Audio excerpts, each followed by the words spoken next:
Number one, put God first. Put God first in everything you do. Everything that you think you see in me, everything that I've accomplished, everything that you think I have, and I have a few things, everything that I have is by the grace of God. Understand that. It's a gift. 40 years ago, March 27th, 1975, it was 40 years ago, just this past March, I was flunking out of college. I had a 1.7 grade point average. I hope none of you can relate. I had a 1.7 grade point average. I was sitting in my mother's beauty shop. They still call it beauty shop now? What they call it now? Yeah, I was sitting in the beauty parlor. I was sitting in my mother's beauty parlor, and I'm looking in the mirror, and I see behind me this woman under the dryer. And every time she looked up, every time I looked up, she was looking at me, just looking me in the eye. And I didn't know who she was, and I said, she said, somebody give me a pen, give me a pencil. I have a prophecy. March 27, 1975. She said, boy, you are going to travel the world and speak to millions of people. Now, mind you, I was flunked out of college. I'm thinking about joining the army. I didn't know what I was going to do, and she's telling me I'm going to travel the world and speak to millions of people. Well, I have traveled the world, and I have spoke to millions of people. But that's not the most important thing, the success that I had. The most important thing is that what she taught me and what she told me that day has stayed with me since. I've been protected. I've been directed. I've been corrected. I've kept God in my life, and it's kept me humble. I didn't always stick with him, but he always stuck with me. So stick with him in everything you do. If you think you want to do what you think I've done, then do what I've done and stick with God. Number two, fail big. That's right. Fail big. Today's the beginning of the rest of your life, and it can be very frightening. It's a new world out there. It's a mean world out there, and you only live once. So do what you feel passionate about. Take chances professionally. Don't be afraid to fail. There's an old IQ test, was 9 dots, and you had to draw 5 lines with a pencil within these 9 dots without lifting the pencil. The only way to do it was to go outside the box. So don't be afraid to go outside the box. Don't be afraid to think outside the box. Don't be afraid to fail big, to dream big.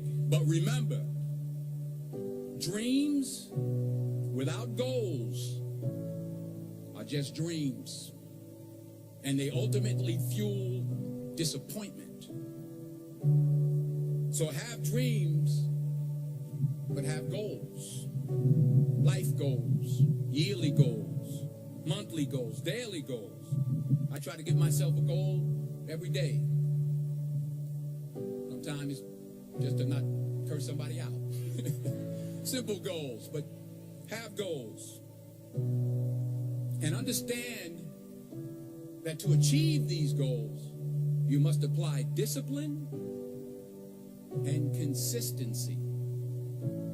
In order to achieve your goals, you must apply discipline, which you have already done, and consistency every day, not just on Tuesday and miss a few days.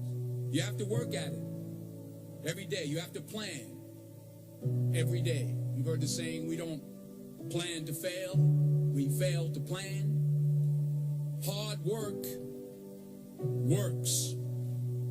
Working really hard is what successful people do. And in this text, tweet, twerk world that you've grown up in, remember, just because you're doing a lot more doesn't mean you're getting a lot more done. Remember that. Just because you're doing a lot more doesn't mean you're getting a lot more done.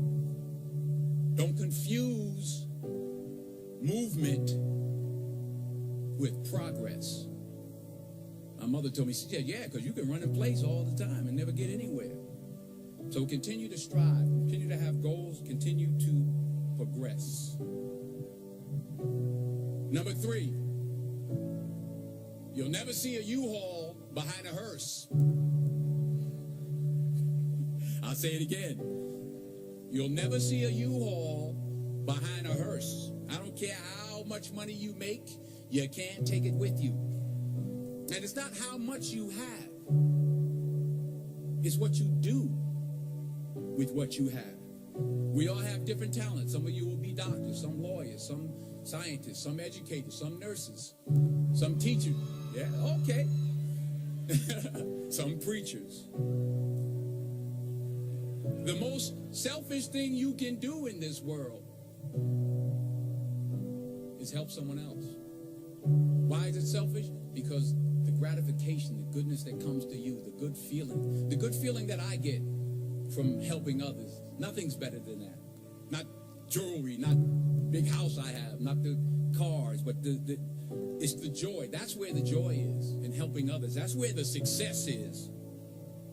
Finally, I pray that you put your slippers way under the bed tonight, so that when you wake up in the morning, you have to get on your knees to reach them.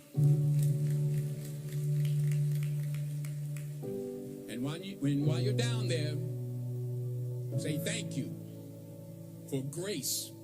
Thank you for mercy. Thank you for understanding. Thank you for wisdom. Thank you for parents. Thank you for love. Thank you for kindness. Thank you for humility. Thank you for peace. Thank you for prosperity.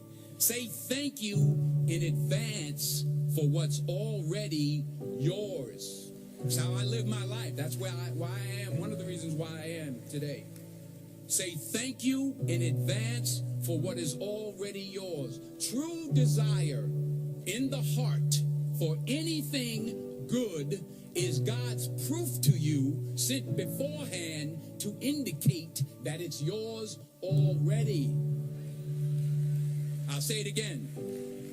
True desire in the heart, that itch that you have, whatever it is you want to do, that thing that you want to do to help others and to grow and to make money, that desire, that itch, that's God's proof to you, sent beforehand already to indicate that it's yours.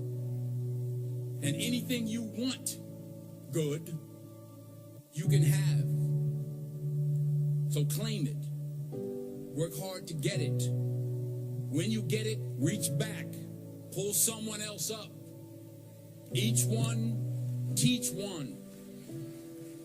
Don't just aspire to make a living. Aspire to make a difference.